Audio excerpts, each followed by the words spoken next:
रज्जो, सारा सामान बांध लिया? जल्दी कर, आज के आज हम ये गांव छोड़ देंगे बस। जी, कुछ कपड़े लत्ते ले लिए हैं। पर इसमें क्या? मिट्टी की रोटियां हैं जी। गीता गौरी रास्ते में खाना मांगेंगी तो दे दूंगी। कहते कहते रज्जो फूट फूट के रोने लगती है। गीता और गौरी भी बहुत रोती हैं। तुम मत रो, चुप हो जाओ, चुप हो जाओ माँ। तुमको रोता देखकर हमको भी रोना आता है। रज्जो चल, अगर हमको जिंदा रहना है तो इस गांव से चलना पड़ेगा। हरिया सिर पर गठरी उठाता है और पत्नी गीता गौरी का हाथ पकड़े अपने फूटे टूटे हुए गरीब से घर को देखते हुए निकल जाते हैं। और उनके संग संग कई और गरीब परिवार भी गांव छोड़कर जा रहे थे। वहीं एक छोटी सी झोपड़ी के बाहर बहुत ही दुबला पतला शरीर लिए बैठी एक बुढ़िया सबको जाते देखकर दुख में रोती है। अरे कहाँ जा रहे हो तुम सब? मत जाओ इस बुढ़िया को छोड़कर, रुक जाओ। नहीं काकी, अब इस गांव में कुछ भी नहीं रह गया है। परिवार के परिवार मर गए। भूखमरी में इससे बढ़िया परदेश में कमा कर खा लेंगे। सच है, एक गरीब के लिए जीना कमाना खाना बहुत ही कठिन होता है। आज कमलपुर गांव का हाल सूखा पड़ा हुआ था। एक समय में इस गांव के निवासी बड़े प्यार मोहब्बत से रहते थे, जहां सारा का सारा तबका किसानी करता था। फसलें बहुत ही अच्छी हुआ करती थी और तब कोई घटी नहीं थी। आखिर क्यों और कैसे सोना उगाने वाली धरती सूखी और बेजान बन गई? आइए देखते हैं। अरे रज्जो, जल्दी जल्दी से रोटी खिला दे, खेत पर जाने का टाइम हो रहा है। हाँ हाँ, ये लो खाना। रज्जू कई तरह की सब्जी और मक्खन लगी रोटियां डालकर देती है। ओए होए, आज तो खाकर स्वाद आ गया। ओह, 3 तरह की सब्जी रोटी खाकर बस अब तो पेट भर गया। इतने में बैलों के जोड़े को डंडे से हाँकता हुआ दूसरा किसान कर्मा आता है। अरे ओ हरिया, खेत पर नहीं चलना है क्या? आज की आज में खेत भी जोतना है और बीज भी बोना है। हाँ, बस चल रहा हूँ भाई। दोनों किसान खेत पर आकर काम करने लगते हैं, जहाँ दूर दूर के खेत हरे भरे दिख रहे थे और किसी ने गन्ने लगाए थे तो किसी ने चावल गेहूं इत्यादि। एक बार में कमलपुर गांव से हजारों टन अनाज बाजार में बिकता था। बीज तो लगा दिया, अब बस इंद्र देवता बरस जाए तो बात बन जाए। हाँ, पर ज्यादा बारिश भी जान की आफत बन जाएगी। बाढ़ आ जाएगी तो सारी फसल डूब जाएगी। उनकी जरूरत भरी बारिश होती है और कुछ दिनों बाद सबके खेतों में फसल लहलाती है। बोरी बोरी अनाज निकलते हैं। ये देखकर आसमान के सिंहासन पर बैठे इंद्र देवता कहते हैं, देखकर तो देख लिया कमलपुर गांव के लोगों को, अब इनकी परीक्षा लेने की बारी है। तभी गांव में एक लूला लंगड़ा भिखारी एक टूटा फूटा भीख का कटोरा लिए आता है। उसके मुंह से लार टपक रही थी। वो कई दिनों का भूखा था, जिससे उसका शरीर सूख कर कांटा हो चुका था। दे दो, कुछ खाने को दे दो, बहुत भूखा हूं। उस टाइम किसान कर्मा खाने की थाली पर बैठा था। ये लोला लंगड़ा भिखारी कहाँ से चला आया? अरे ओ भिखारी, चल भाग यहाँ से। भागता है कि नहीं? पता नहीं कैसे कैसे छुआछूत की बीमारी फैली है तुझमें, है? ठीक है, खाना नहीं दे सकते तो थोड़ा अनाज दे दो भाई। एक दाना नहीं दूंगा, चल भाग यहाँ से। किसान कसाई की तरह उसे दुत्कार देता है। भिखारी उसी जगह में आंसू की बूंदें गिराकर अगले दरवाजे पर आता है।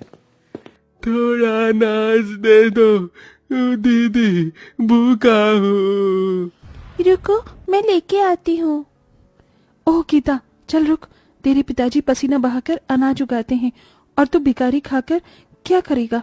वैसे भी तू तो कामकाज का भी नहीं है।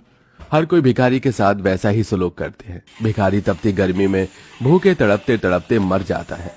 इंसानियत को तार तार होता देखकर इंद्र देवता गुस्से में बोलते हैं, इन किसानों ने जब जब मुझसे विनती की, मैंने बारिश की। इनके पास इतना अन्न होते हुए भी इनमें देने का दिल नहीं है। आज एक गरीब ने भूख से और गर्मी से अपनी जान गंवा दी। आज से इस गांव की धरती सोना नहीं बल्कि आग उगलेगी। हर इंसान अन्न के एक एक दाने दाने के लिए तरसेगा। गांव पर श्राप का असर शुरू हो जाता है और खेतों की सारी फसल आग लगकर खुद जल जाती है। भयंकर गर्मी पड़ने की वजह से धरती फटने लगती है। सूरज तपने वाली गर्मी पैदा करता है। पूरे गांव पर गर्मी का मौसम जैसे बाढ़ बनकर टूट पड़ा था। माँ, पिताजी, मुझे भूख लगी है, पेट में दर्द हो रहा है। क्या खिलाऊं मेरी बच्ची, अब तो कुछ भी नहीं बचा है। गर्मी का मौसम इतनी बदहाली तो कभी नहीं लाया। बेटियों को भूख से तड़पता देखकर रज्जो मजबूर लाचार होकर जमीन की मिट्टी खोदकर रोटियां खिलाती है। ये लो, खा लो, मिट्टी खाकर ही जितने दिन मालिक ने हमारी किस्मत में जीना लिखा होगा हम जिएंगे, फिर सबकी तरह हम भी मर जाएंगे। बस बहुत हो गया, मैं तुम में से किसी को नहीं मरने दूंगा, हम ये गांव छोड़ देंगे। हरिया गांव में मचे गर्मी के बाढ़ के चलते वो त्याग कर गांव शहर चल देता है। लो वाली गर्म हवा साए साए आम गरीबों के शरीर में लग रही थी और चिलचिलाती हवा सूरज उनके दुख को बढ़ा रही थी। माँ, पिताजी, और नहीं चला जा रहा, ये जमीन तवे जितनी गर्म है, गोदी में ले लो। लेकिन इतने दिनों तक भूखमरी और गर्मी की बाढ़ का कहर झेलकर दोनों के शरीर में शक्ति नहीं थी। गौरी चक्कर खाकर गिर जाती है। गौरी बेटी, आंखें खोल, खोला, अजी कुछ करो। आंखों में आंसू लिए हरिया आ रही जा रही संपत्ति वालियों की गाड़ियों को रोकता है। साहब, साहब, साहब, गाड़ी रोको, थोड़ा पानी दे दो, मेरी बच्ची बेहोश है, थोड़ा पानी दे दो, भगवान तुम्हारा घर आबाद रखे, अरे पानी दे दो। चला, गरीब कहीं का। कोई उनकी मदद नहीं करता। तभी एक गड्ढे में रज्जो गंदा पानी देखती है और अपनी साड़ी के आंचल से उसे ही छान कर बेटी को पिलाती है। पानी, पानी, पानी। हाँ हाँ, ये ले मेरी बच्ची। रज्जो, धूप बड़ी तेज है और रास्ता इतना दूर लंबा है, चल वहां थोड़े पेड़ हैं, उनकी छांव में बैठते हैं। पूरा परिवार जंगल में आके बैठ जाता है। ठंडी ठंडी हवा लगने पर सबको नींद आ जाती है, लेकिन हरिया सिसके जा रहा था। अरे कभी सोचा नहीं था अपने पुरखों की जमीन छोड़कर परदेश में आऊंगा। क्या भूल चूक हुई मुझसे भगवान। रोते रोते उसकी आंख लग जाती है, जहां वो एक सपना देखता है, जहां उसको पचरंगा खेत दिखता है जिसमें 5 तरह की सब्जियां, 5 तरह के फल और 5 तरह के ही अनाज, जौ, बाजरा, गेहूं, मक्का, धान लहला रही थी और खूब चमक रही थी। आओ हमारे पास आओ हरिया, और जिसकी भी जरूरत लगे उसे तोड़ लो। हरिया पास आकर अनाजों में बालियां तोड़ता है। तुम्हारे गांव ने उस दिन भिखारी को अनाज न देकर हमारा निरादर किया था, इसीलिए तुम्हारे गांव पर गर्मी बाढ़ बनकर आई है। अपने पापों से पश्चाताप करके इन पचरंगा अनाजों को ले जाकर अपने गांव की जमीन में लगा देना और सब कुछ पहले जैसा हो जाएगा। क्या सचमुच सचमुच ऐसा होगा ना? तभी वो सपने से बाहर आ जाता है और वहीं जादुई 5 किस्म के अनाज उसके हाथ में थे। वो सपने का अर्थ अपनी पत्नी को बताता है। क्या सचमुच ऐसा होगा? फिर तो हमको जल्दी करनी चाहिए, कई गरीबों की जान बच जाएगी। दोनों गांव लौटते हैं, जहां गाय बैलों का जोड़ा दाना पानी के लिए हाँफ रहा था। जमीन बंजर पड़ी थी और गर्मी लू की हवा बाढ़ बने बैठी थी।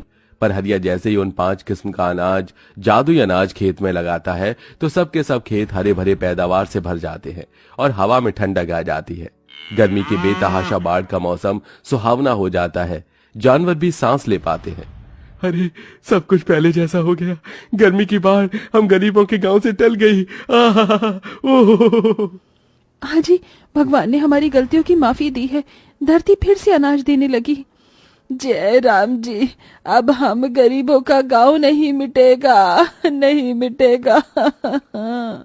एक बड़े वक्त तक शोक मनाने के बाद पूरा गांव आनंद मनाता है। ईश्वर का जादुई फसलें एक दिन के अंदर ही पककर तैयार हो जाती हैं और सब तरसे हुए गरीब को पेट भरकर खाना मिलता है। सब खुशी खुशी खाते पीते हैं और उस दिन के बाद से गांव में आने वाले किसी भी गरीब लाचार को दरवाजे से खाली हाथ नहीं लौटाते। इसलिए तो कहते हैं, अंत भला तो सब भला। लेकिन कई बार हमारे कर्मों के फल ही हमें दर दर भटकाते हैं और कर्म ही हमारे आगे आते हैं।